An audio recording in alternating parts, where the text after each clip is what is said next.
Bien, nous allons parler de Chili. Il y a eu des élections présidentielles, le premier tour le 19 novembre. Et nous avons ici Nicolas Camerati, qui a travaillé encore il y a quelques temps, il y a quelques jours, à la présidence chilienne. Nicolas, est-ce que vous pouvez nous expliquer ce que vous faisiez à la présidence chilienne? Bonjour, tout d'abord bonjour, merci Jean-Jacques, merci à la Fondation Jean Jaurès. Bon, il y a jusqu'à le mois dernier, justement, je travaillais dans le ministère de la Secrétariat général de la présidente et dans la division de coordination interministérielle. Ça consiste en quoi? Ça consiste, en parlant sur la gestion et le suivi des programmes du gouvernement. Ce qu'on fait, nous, c'est voir comment vont les différents projets à niveau Parlement, aussi comment les différents programmes à niveau territorial, et faire les suivis afin qu'on réussisse, à fin du gouvernement, à arriver à 100% des promesses données pour la présidente. Chose que ça a été très bien réussi. On est presque à 90% déjà et on pense finir à 100% à fin du gouvernement. Ça, c'est le bilan tel qu'il peut être présenté de la part de la présidente sortante, Michelle Bachelet. Mais manifestement, il a manqué quelque chose pour convaincre un grand nombre de Chiliens. La cote de popularité de la présidente à la fin de son mandat, le deuxième, est beaucoup plus basse que celle qu'elle avait à la fin de son premier mandat. Alors qu'apparemment, d'après ce que vous me dites, elle a fait quand même beaucoup de choses qui sont entrées en application. Il faut faire certaines différences. Je pense qu'aujourd'hui, le code de popularité déjà de la présidente, il y a une erreur dans les enquêtes. Je pense que les sondages d'opinion aujourd'hui disent pas ce que vraiment les gens pensent. Et ça a été vu dans les différentes élections, et même dans la dernière élection 19, qu'on avait des données spécifiques qui à la fin ne sont pas réussies.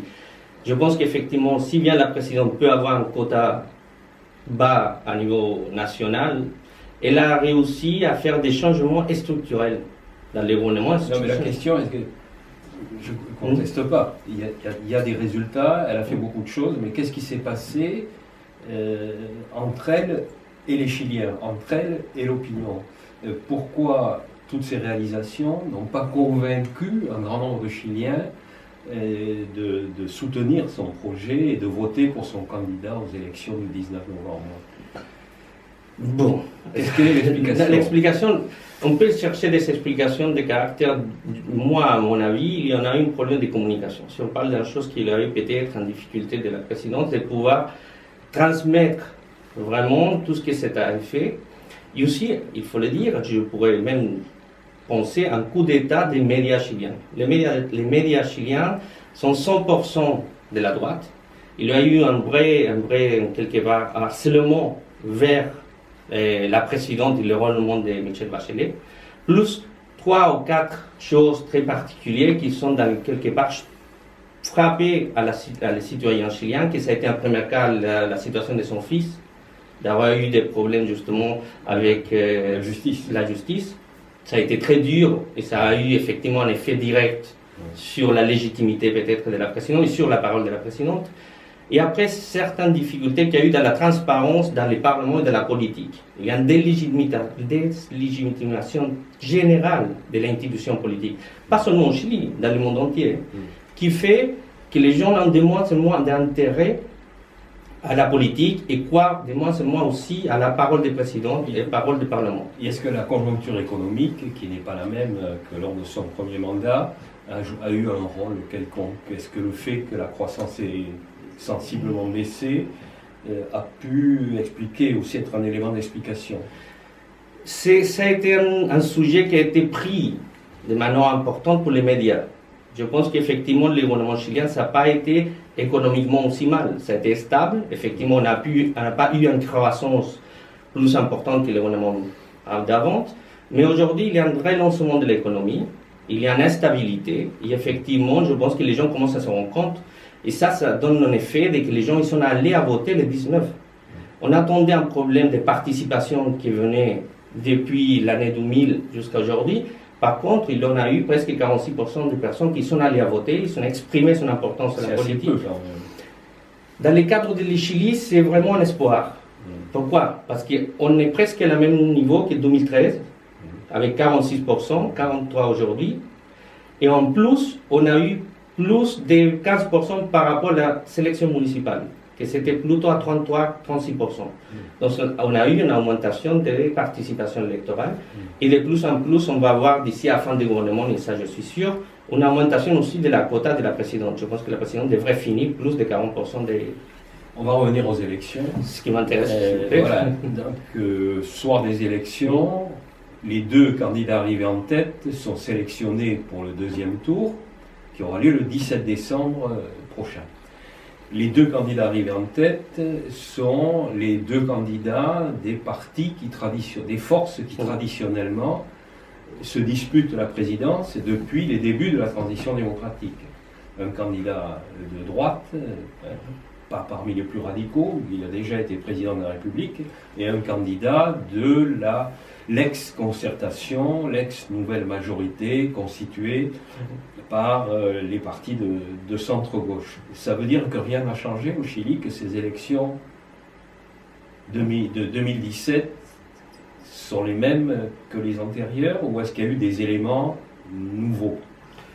Bon, par rapport à les élections du 19 novembre, il y a eu beaucoup de changements en fait. Beaucoup de changements à cause de beaucoup d'actions qu'a fait la présidente. Et on a eu, effectivement, on a toujours les deux groupes classiques de la politique chilienne, la Nueva Mayoría, avec une certaine fragmentation, et la droite, avec Sébastien Piñera, qui arrive avec un 36%, 10 points au moins que les sondages les donnaient. Mais la différence particulière, c'est qu'il y en a eu un changement dans le système de vote, qui a passé de binominal à proportionnel. C'est ce qui a permis l'entrée de nouvelles partis politiques à la scène présidentielle et parlementaire. Donc on a effectivement aujourd'hui, comme l'année 2000 et avant, jusqu'à 1900, 55% des électorats chiliens de gauche et 44% d'électorat de droite. La différence, c'est qu'aujourd'hui, il y a une fragmentation où Guillet, que c'est les présidentes choisies pour la Nueva Mayoría, arrive avec 22%. Par contre, il a la percée d'un nouveau parti, el Frente Amplio, qui arrive avec une 20%. Au présidentiel. Au présidentiel. Donc, dans ces cadres-là, effectivement, il y a un nouveau rapport de force. Et les grands défis aujourd'hui de la gauche chilienne, ça va être pouvoir élargir son réseau politique, pouvoir négocier justement avec le nouveau parti qui est le Frente Amplio. Et là, c'est vraiment la question. On va réussir d'ici à 17 décembre à arriver à configurer un système de vote où la majorité des gauches va voter pour Guillet. Et je pense que là, il va avoir la vraie question. Le nouveau parti qui perce va arriver à négocier, va vouloir ouvrir la possibilité pour que le président Piñera n'arrive pas. Et dans ces cadres-là, ça va être suffisant soit le non Piñera, que c'est le grand problème. Piñera, ça va revenir en arrière de tout ce qu'a fait la présidente de la République. Et le nouveau parti va arriver à négocier, n'étant qu'ils ne sont pas en culture de négociation. Ils ne sont pas habitués à la négociation. C'est un nouveau parti qui se caractérise quelque part pour un programme idéologique, ou jusqu'à là, pas donné peut-être des possibilités de parler. Ce nouveau parti, qui sait exactement qui sont ses dirigeants, qui sont ses électeurs, est-ce qu'ils correspondent à certaines catégories sociales ou à certaines catégories d'âge? Et le nouveau parti, c'est un parti qui est né en 2012, avec Révolution démocratique. Comme vous savez, une personne dans le Parlement. Après ça, en 2016, ça va construire une figure qui est le Frente Amplio. Ils vont entrer différents partis de gauche. En général, des nouvelles personnes jeunes, des classes sociales plutôt de l'élite, des fils des anciens socialistes aussi, qui viennent de l'Europe, qui sont en général des études supérieures, et plus, qui sont reconstruits le discours vers que la nouvelle majorité, et c'est la nouvelle majorité chilienne, n'avait pas arrivé à changer la politique, qui sont été toujours plutôt au centre-droite, et que c'était le moment, dans quelque part, de faire un coup et de que la gauche arrive au pouvoir. Est-ce qu'ils se sont inspirés, puisque vous dites que beaucoup d'entre eux venaient d'Europe, de ce qui se passe en Espagne depuis quelques années avec Podemos? Je ne sais pas directement s'ils sont inspirés, mais il y a certaines ressemblances et certaines façons de fonctionner. Effectivement, Podemos a été beaucoup en contact aussi avec la Révolution démocratique et avec le Frente Amplio, mais il a, j'ai peur. Et ça, c'est ma grande difficulté. Je pense que s'il suit la même logique que Podemos, ça pourrait se prévoir un parti du non, qui va être toujours à favor de dire non. Par exemple, là, cette fois-ci, au lendemain des élections, quelle est la stratégie électorale qu'ils ont adoptée? Est-ce qu'ils ont fait un choix ou est-ce qu'ils ont rien dit pour l'instant? Qu'est-ce qu'ils ont annoncé? Pour l'instant, ils n'ont pas fait un choix décisif. Par contre, il y en a 3 ou 4 personnes importantes qui ont dit effectivement que ça serait un gros problème pour le Chili s'il retourne Piñera. Ça, c'était un niveau personnel. Les partis en soi-même n'ont pas donné vraiment un avis d'ouvrir ou décider de voter pour Guillet. Ils pensent faire malheureusement un sondage. Pourquoi malheureusement? Je vous expliquerai ça. Malheureusement, un sondage via Internet afin que l'électorat du parti choisisse s'ils vont appuyer à Guillet ou pas. Malheureusement, pourquoi? Parce que je pense que ce n'est pas les personnes qui sont en Twitter, en Internet, ou qui vont avec les nouvelles technologies, que c'est vraiment l'électorat del Frente Amplio. L'électorat del Frente Amplio, c'est un groupe assez jeune peut-être, je pense des anciens votants aussi de la gauche traditionnelle, qui sont un peu déçus de ce qui s'est passé ces derniers 20 ans, mais qui avaient laissé d'aller voter. Ils sont cette fois-ci dit, ok, il y a un nouveau parti, il y a une possibilité, on va aller voter. Mais ce n'est pas eux, des électeurs, qui vont être dans les réseaux sociaux. Je pense que là, il y a une erreur de Frente Amplio de croire, effectivement, que la politique, on va dire, participative, se peut faire dans des médias technologiques qui sont vides. Ça, c'est que des instruments. Ça, ce n'est pas vraiment la partie politique.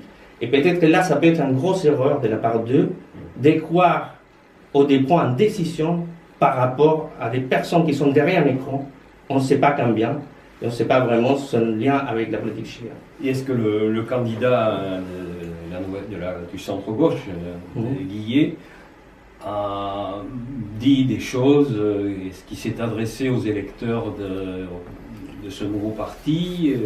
Est-ce qu'il leur envoyait des signaux? Bon, Guillet aujourd'hui, il a reconfiguré son équipe de travaux, il a ouvert les portes, il a dit effectivement que ce n'est pas son devoir de négocier, que lui il va continuer avec ce qu'a fait la présidente du Chili, continuer avec ce que c'est la gratuité, que c'est très important, continuer avec la transparence, la gratuité de las universités, de l'école, de l'enseignement en général, aussi avec ce qui s'est fait avec l'égalité, la transparence, les choses qui se sont fait importantes aussi, parce qu'il faut savoir, je pense que c'est un point que le Frente Amplio doit reconnaître qu'il n'a pas fait, c'est que c'est à cause des changements de système binominal qu'a réussi la présidente qu'aujourd'hui ils sont d'espace dans les parlements. Je pense qu'aujourd'hui il ne faut surtout pas perdre. Le système binominal, c'était le système électoral hérité de l'époque de 1980, de la constitution de Pinochet. Ça, depuis 20 ans, on avait essayé de changer. Aujourd'hui, la présidente l'a demandé à ses parlementaires de dire on va se suicider, on va changer le système, on va le faire pour le bien de la politique chilienne, on va faire pour ouvrir les portes. Et le Parlement l'a fait. 56% aujourd'hui de renouvellement dans les parlements. Et presque 90% dans les Sénats. Dans la moitié des Sénats que c'est cette fois-ci. Donc là, vraiment, je pense qu'on ne peut pas revenir en arrière. Je pense que c'est les grands débats qu'il va y avoir aujourd'hui. Vraiment, on peut laisser Piñera reprendre le pouvoir et remettre en arrière 4-5 changements structurels et plusieurs programmes qui se sont réalisés par le Chili pendant ces dernières 5 ans. Alors, dans l'espace de la nouvelle majorité, avant ces élections, il y avait également la démocratie chrétienne qui a présenté une candidate. Que va faire la démocratie chrétienne? Est-ce qu'elle va donner des consignes?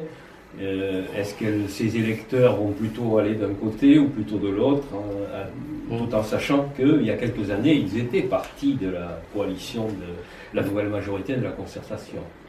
Effectivement, si je fais un mea culpa, une des difficultés qu'a eu Guillet, qu'a eu la gauche, ça a été se mettre d'accord avec la personne qui va être présidente, donc qui va aller à les primaires. Là, il y a eu un problème interne qui a fini avec la démocratie chrétienne, avec un candidat individuel, que c'était Carolina Goich, et Guillet avec PPD, Partido Radical, Partido Comunista et PS. Ils ont eu le 5,8%, je pense. Et Carolina Goich, qui a été effectivement la vraie débâcle de la démocratie chrétienne aujourd'hui. Ouais. La présidente, qu'est-ce qu'elle a fait? Elle a démissionné les jours après les élections. Elle a dit, c'est le parti à choisir. Les partis, ce qu'ils vont faire, effectivement, s'ils vont prendre, ils vont appuyer à Guillet ou ils vont aller librement. Effectivement, ils sont décidés à appuyer à Guillet. Aujourd'hui, ils sont partis du commandement. Ils vont travailler pour que Guillet soit présidente. Et je pense que ces 5%, et ça c'est à titre personnel, de la démocratie chrétienne, qui a décidé à un moment donné de se séparer, sûrement va partir. Sûrement va avoir une reconfiguration totale de la démocratie chrétienne. Et ils vont entrer en jeu, c'est ce qu'on appelle je ne sais pas si en français, les résistantes de la démocratie chrétienne, c'est ceux qui sont été toujours avec Guillet, en quelque part. Avec le centre-gauche. Avec le centre-gauche. Et reste peut-être 3%, 2% de la démocratie chrétienne qui sont centre-droite. Après Piñera, ça je pense que c'est intéressant à dire, Piñera est vraiment dans cette situation de pressionner. Il a eu que 36%. À droite, plus dur, il a à 4%, qui a eu un 7,8%. Donc, s'il choisit aller au centre, perdre le 7%. S'il choisit aller à droite, il perd le centre. Donc, je pense que la vraie difficulté Piñera aujourd'hui, c'est voir comment il va faire pour reprendre cette quantité qu'il a besoin minimum pour avoir 44%. Et le dernier candidat de centre-gauche, qui lui aussi était dans la concertation et qui l'a quitté il y a plusieurs années, Marco Enrique Sominami, qu'est-ce qu'il va faire? Il a obtenu quand même plus de 5%. Effectivement, 5,6 ou 7. Qu'est-ce qu'il va faire? Marco Enrique, effectivement, il a choisi tout de suite après les élections, appuyer à Guillet. Il est avec lui, il est derrière lui, et ces 5% sûrement vont aller au Guillet. C'est effectivement ce que c'est le vrai défi aujourd'hui, c'est comment Guillet va arriver à convaincre les 20% del Frente Amplio. Et vraiment, si le Frente Amplio va prendre la décision, je pense, responsable de dire, si bien on est différente, arriver à éliminer un peu ces programmations idéologiques et dire, aujourd'hui on a besoin quand même de continuer avec les changements, et on verra, au fur et à mesure, comment on peut négocier à niveau du Parlement pour avoir des nouvelles acquis par rapport à ces positions de gauche. Donc, ce qui veut dire que pour le 17 décembre, a priori, il y a un favori qui est Alejandro Guillet, mais il y a quand même des incertitudes, d'autant plus que, ce sera la dernière question, les instituts de sondage n'arrivent plus à faire la photo de l'électorat chilien. Il y a eu de très grosses erreurs pendant la campagne électorale qui ont pu d'ailleurs avoir des incidences sur la stratégie des candidats. Effectivement, je pense qu'aujourd'hui, on est dans l'incertitude totale. Je pense qu'aujourd'hui, on ne sait pas. On a la chance dès qu'effectivement l'électorat chilien a décidé de voter 55% de gauche. Je pense qu'effectivement, il n'y en a pas la possibilité de revenir en arrière. Il y en a eu des changements importants. Et on espère tous, je pense, que le Frente Amplio arrive à comprendre ses responsabilités aujourd'hui. Ils sont en pouvoir, ils sont importants, mais ils ne peuvent pas rester à côté avec l'idée du non. Je pense que s'ils font ça, peut-être, on peut faire l'analogie avec le Podemos, peut commettre une erreur. Parce que 4 ans en disant non, ça peut être que les électeurs d'eux ne vont même pas avoir des résultats de ce qu'ils veulent. Donc j'espère, et ça je pense que Guillet, Alejandro Guillet et toutes les partis sont en train de réfléchir, pouvoir ouvrir les champs dans la gauche, commencer à penser ensemble et décider pour le 17 décembre qu'Alejandro Guillet soit président du Chili.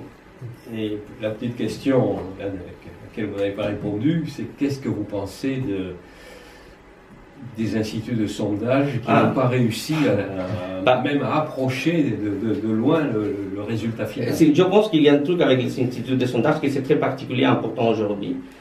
Depuis 2000, si on parle, ils ont commis des erreurs. Ils se sont trompés dans les Brexit, ils se sont trompés dans les référendums de Grecia, ils se sont trompés avec Trump, ils se sont trompés dans les primaires en France, ils se sont trompés avec Piñera, qui devait avoir 44-46%, aujourd'hui il a 36%, ils se sont trompés avec le Frente Amplio, qui devait avoir entre 11 et 13, ils sont 20.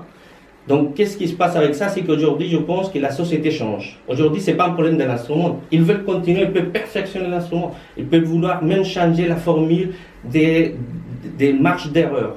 Mais la problématique, c'est qu'il y a une société qui est changeante, une société où les réseaux et les relations sont totalement différentes, va donner son opinion de façon différente. Aujourd'hui, les gens, ces opinions, ils vont avoir une valeur dans la journée, dans la semaine, mais ils ne peuvent plus être projectifs. On ne peut pas plus penser. Les gens, ils ne votent pas pour le futur, ils votent pour l'aujourd'hui. Et là, même ce qu'ils disent, les sondages aujourd'hui, demain, ça peut être une autre chose. Même dans la semaine prochaine, ils vont dire une chose, ça peut être autre chose.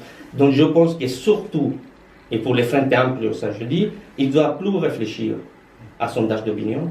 Aujourd'hui, ce qu'il faut penser, c'est dans le futur, et penser dans le Chili et les progrès qu'a fait la présidente du Chili, Michelle Bachelet. Bien, merci, et rendez-vous le 17 décembre. Merci beaucoup.